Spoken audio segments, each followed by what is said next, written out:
CDU Chancellor candidate Friedrich Merz declares victory in federal elections as Scholz's SPD appear on track to have their lowest ever result.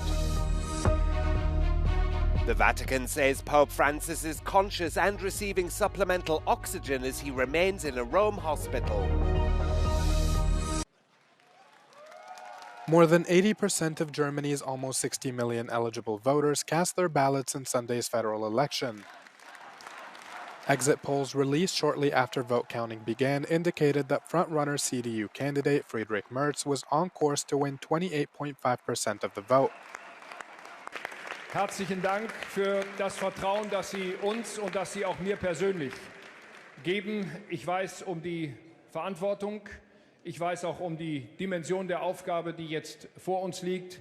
Ich begegne dem mit größtem Respekt und ich weiß, dass es nicht einfach werden wird. The big disappointment of the night was reserved for outgoing Chancellor Olaf Scholz, whose party, the Social Democrats, secured only 16% of the vote, their lowest ever result in a federal election. Das ist ein bitteres Wahlergebnis für die Sozialdemokratische Partei. Das ist auch eine Wahlniederlage. Das, finde ich, muss bei dem Ergebnis einmal am Anfang klar und deutlich gesagt werden. Und für mich ist auch ganz wichtig zu sagen, das ist ein Ergebnis, aus dem wir gemeinsam nach vorne gehen müssen. Far-right AfD candidate Alice Weidel is on course to win just over 20% of the vote, making significant gains and doubling their results from the last election in 2021. Wir haben uns verdoppelt. Man wollte uns halbieren. Das Gegenteil ist eingetreten. Und ich muss eins sagen, unsere Hand wird immer ausgestreckt sein für eine Regierungsbeteiligung. Den Willen des Volkes, den Willen Deutschlands umzusetzen. Wir sind bereit für eine Regierungsbeteiligung. Friedrich Merz will be given the mandate to govern when official results are announced.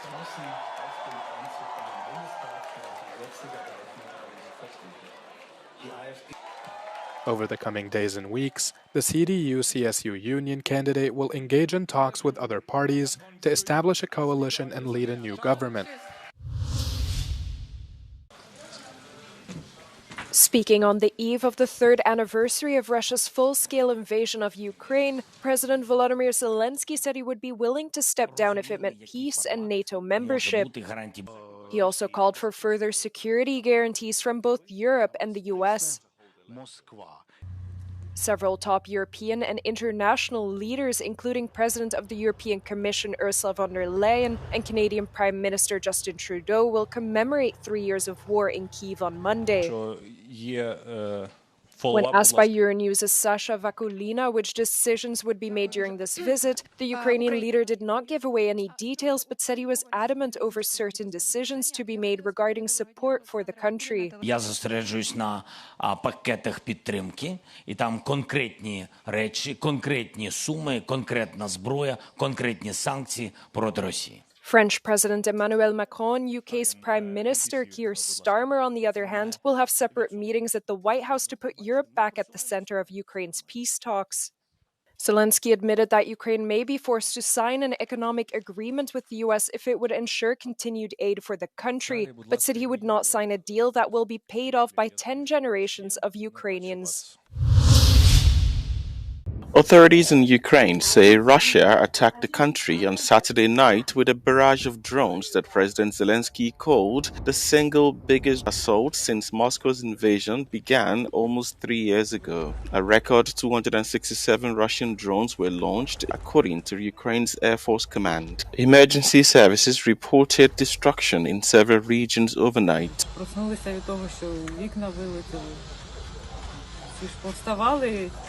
Повиходили, всі цілі, діти цілі.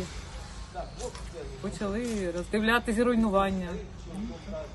Вікна, дах, автівки.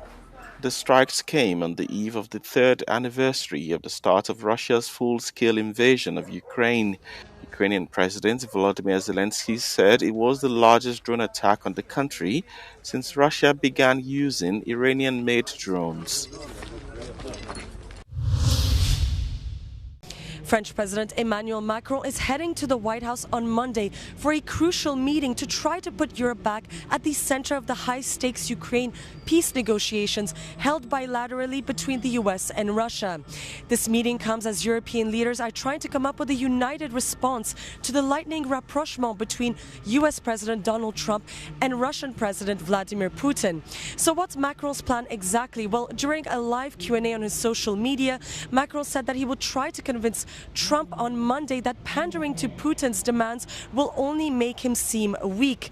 But this won't be an easy feat. On Friday, Donald Trump slammed both Macron and British Prime Minister Keir Starmer, baselessly claiming that both leaders haven't done anything to end the war. Macron will be the second European leader to go to the White House since Trump's inauguration, after Polish President Duda's meeting with Trump on Saturday. But the diplomatic ballet is far from over, with British Prime Minister Keir Starmer set to meet with Trump on Thursday in order to try to shore up support for Ukraine.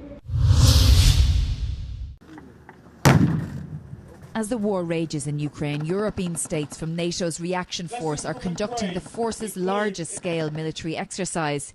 Steadfast R25 comprises of 10,000 military personnel from 9 nations, including soldiers, sailors and marines. It involves 1,500 military vehicles, including battle tanks, rocket launchers, infantry fighting vehicles, armoured personnel carriers and 17 naval assets, including frigates, destroyers, submarines and more than 20 aircraft. Located here between Ukraine and Moldova, close to the Black Sea, this exercise is a rapid response force ready to be deployed if necessary. It also represents a significant strengthening of European defence strategy within NATO.